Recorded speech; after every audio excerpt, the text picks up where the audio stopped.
both parties. I'm Harris Faulkner, and this is the Fox Report. It's the bottom of the hour. If you are just joining us, we're looking ahead. President Obama preparing for his State of the Union address about where the country is right now. The customary speech before Congress comes at a time, though, when Americans are saying they are more dissatisfied with government now than they have been in any time in the past 13 years.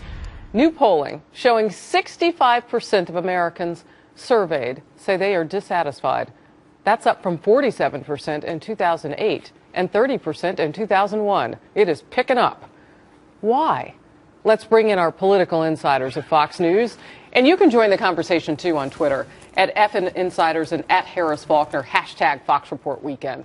John LeBoutelier, former Republican congressman, New York. Pat Caddell, a former pollster for President Jimmy Carter and Fox News contributor. And Doug Schoen, former pollster and President Bill Clinton, for him, rather, and Fox News contributor as well. Gentlemen, great to have you tonight.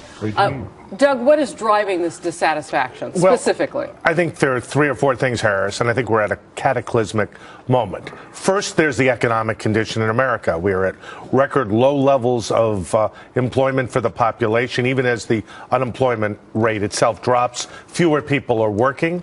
We have a health care bill which is really failed the American people in their terms, and internationally we are seen as weak and impotent as controversies rage in Syria, North Korea, Iran. Bottom line, the American people are dissatisfied with both parties, Harris. You know, John, instead of uniting the people trusted to fix these things, I've heard you say that we're more divided than ever, and this is part of the problem, why people are so unhappy. Yeah, Harris, if you could put that graph back up for a sec. If you look to the left of it, it dips down. The little dip on the left, that's right after 9/11, when the country was united behind the government, which happened to be President George W. Bush, Republican House and Senate.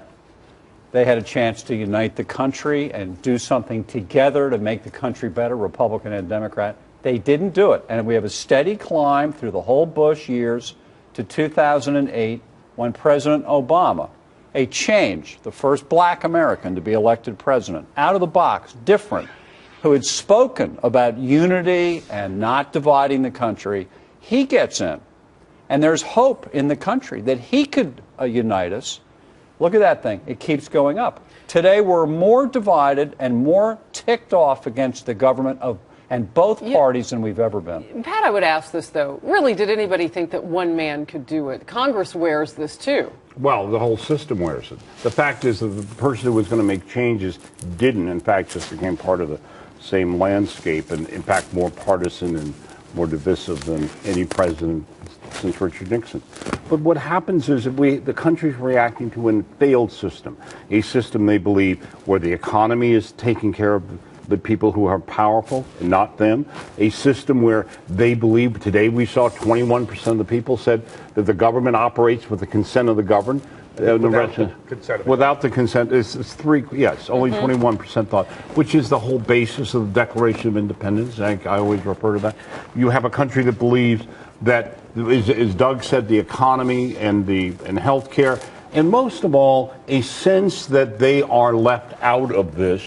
And by the way, they're not divided. They're united in their opposition to what the political system is doing to them, a system that they are told is the only game in town. You know, it's interesting, because I responded to John by saying, oh, but one man really couldn't do it.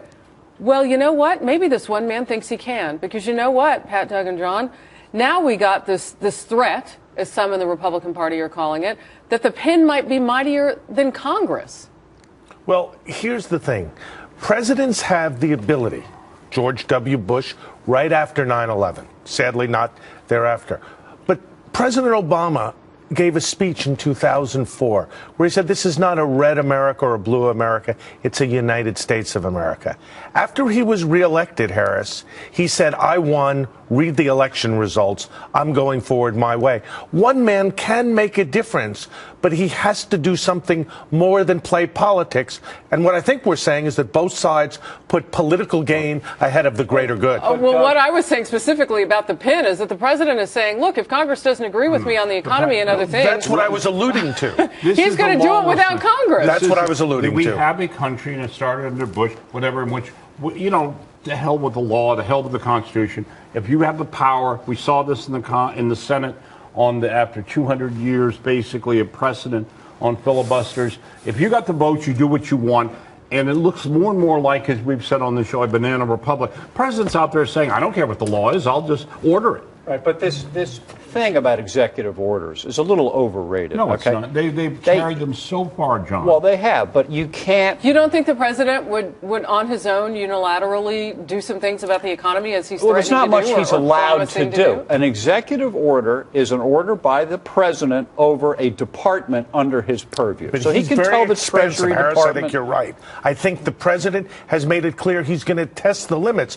There was the Well, he listed where he wanted to. right. The things that divide the economy. Why does he minimum need to? wage, He's this got the inequality Senate. that he's pointing to. He can't even get the But Democrats it's in the interesting. Senate. You say he has the Senate, but look at those 39 members of Congress who moved against him with regard to what was happening with the rollout of Obamacare just this past fall. That's because he failed them. He promised the country and he promised them sanctions something. with Iran.